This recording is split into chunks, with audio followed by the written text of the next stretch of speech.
My essay is called Civilians May Always Pay the Ultimate Price as America Counters Terrorism.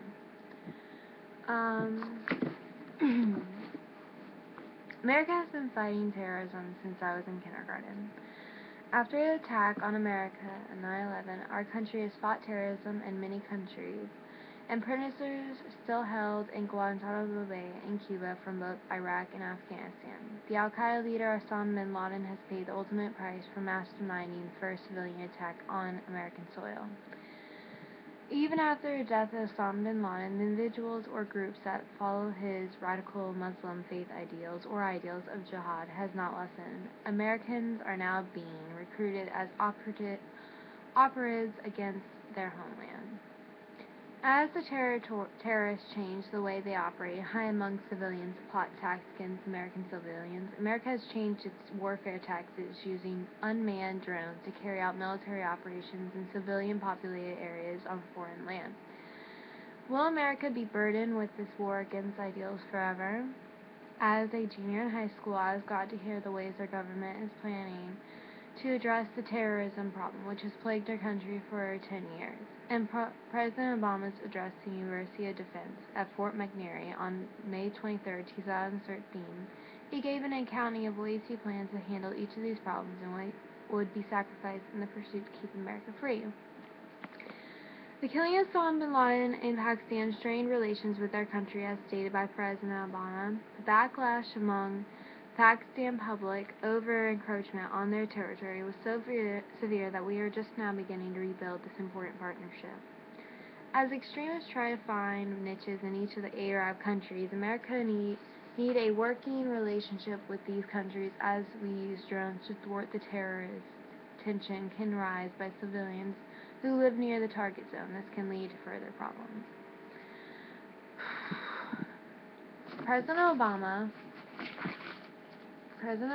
addresses this by saying, as was true in previous armed conflicts, this new technology raises profound questions about what is targeted and why, about civilian casualties and the risk of creating new enemies, about the legality of such strikings under U.S. and international law, about accountability and mortality. How the drones will be used and the accountability for the strikes, President Obama stated, to a military tactic is legal or even effective, not say it is wise or moral in every instance. For the same human progress, this gives us the technology to strike a half-world away. Also demands a discipline to constrain the power, or risk abusing it. And that's why over the last 4 years, my administration has worked vigorously to establish a framework that governs our use of force against terrorists.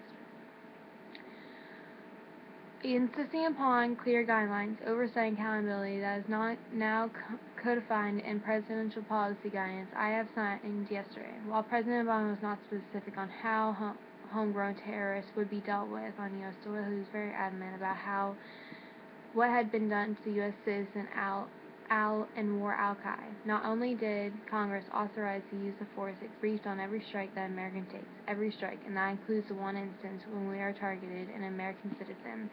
Anwar al-Awlaki, the chief of external operations for AQAP, the American who had planned attacks against America. Extremists come from all types of backgrounds and can easily be any person who is impressed at a weak moment in their life and they feel are at war with America, as President Obama explains here. Most, though not all, of the terrorists we face is fueled by common ideology. As believed by some extremists that Islam is in conflict with the United States and the West, and the violence against Western targets, including civilians, is justified in pursuit of a larger cause. Of course, this ideology is based on a lie, for the United States is not at war with Islam. These words by President Obama do not give timeline for when the terrorism will end. The stark reality is the United States might be in war against terrorists forever. The Boston bombing this year united Americans again, as we waited for terrorists to be brought to justice. The spirit of America and American people is very strong, although almost impenetrable when we united.